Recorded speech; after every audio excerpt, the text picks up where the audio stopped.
Good morning, good afternoon, good evening, and good night, and welcome to the 49th episode of Brilliant Ideas. Tonight, we have a really great show for you, a very entertaining analysis of Emperata Overture. And to start things off, I'd like to introduce to you the almighty ruler of this assignment, and I can propose it to Claude T. Smith. Greetings. Mr. Smith, welcome back to the show, sir. Are you excited? Oh yes, it's great to be here. Well, to kick things off, we always like to start with our famous segment, Words! First question, my friend. All the people of the modern age are asking the same question. What compelled you to write your first and only most recognized piece, Emperata Overture? Well, you see, it was the first piece I ever wrote, and I thought, what better way to open my career than with a piece that is meant for the opening of a symphony or an oratorio? Yes, very good and self-fulfilling order. So, do enlighten me. Why the title? The piece was initially named Overture for winds and percussion, but I had a strange dream one night. I was dreaming of an emperor who was doing a magic trick or something, and I woke up emperor, ta-da!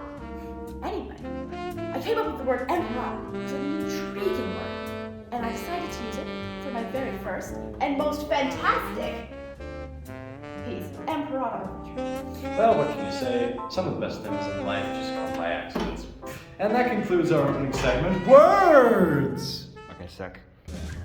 Well, thank you, Mr. Smith, for your time. It was a very good interview. It's my pleasure.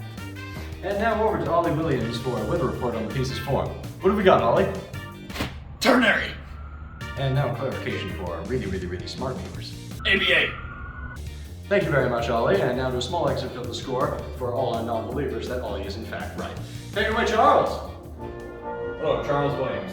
As you can see, fourth and fifth from the top, the clarinets introduce the melody. However, quickly after, the melody migrates north to the flutes, where it will stay for about 13 bars until converted into the counter melody. But we will get that later.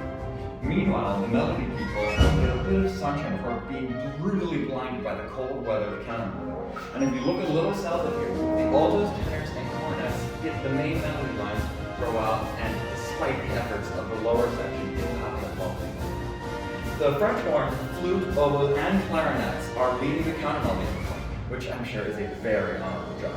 The ostinato, however, which is a series of repeated rhythms played by board musicians, is led mostly by the trombones with a dash of French horn there for fun. Meanwhile, the accompaniment is practically everyone else. Oh, how about the B section, Charles? Flutes and piccolo start with the melody, and the oboes call and respond like a little bird in the early morning. Then there are some wacky weather changes that are a little inexplicable, other than Claude maybe just wanted to fill some time. The clarinets, bassoon, and euphonium join the flute part, and the cornets join the response.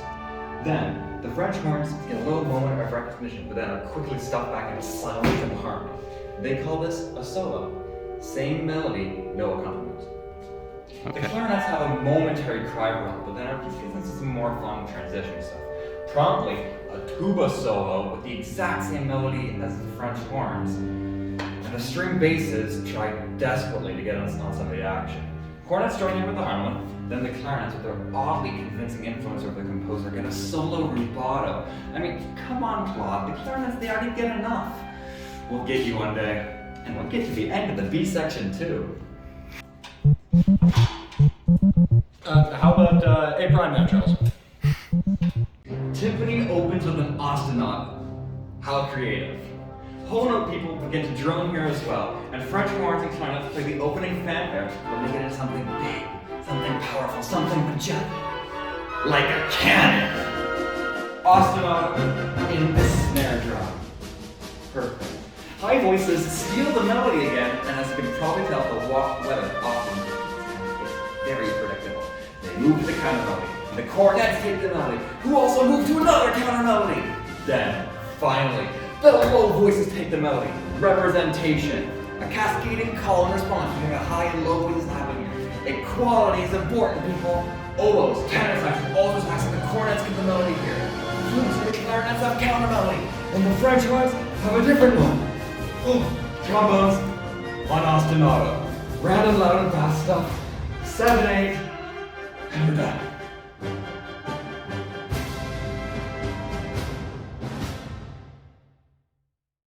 Thank you very much, Charles, for that very long-winded weather report. And now we will get a report on the instrumentation and dynamics of the piece from our investigative journalist, Trish. Thank you. We start with a loud, triumphant fanfare from the cornets. A forte. Loud, glorious, very exciting. We then come down as we present the main melody from the clarinets at a mezzo forte. When we reach the B section, it's quiet, somber. The tone is set by the double bass and the tuba. When we get back to our A prime section, the melody is presented in this section at a forte, unlike the beginning mezzo forte. And finally, the ending is a loud, glorious triple forte. Thank you, and back to you. Thank you very much, Trish. And that, my friends, concludes the show for the evening. A very big thank you to all our viewers and our sponsors, the Barry Commission. That was the 49th episode. Play me off.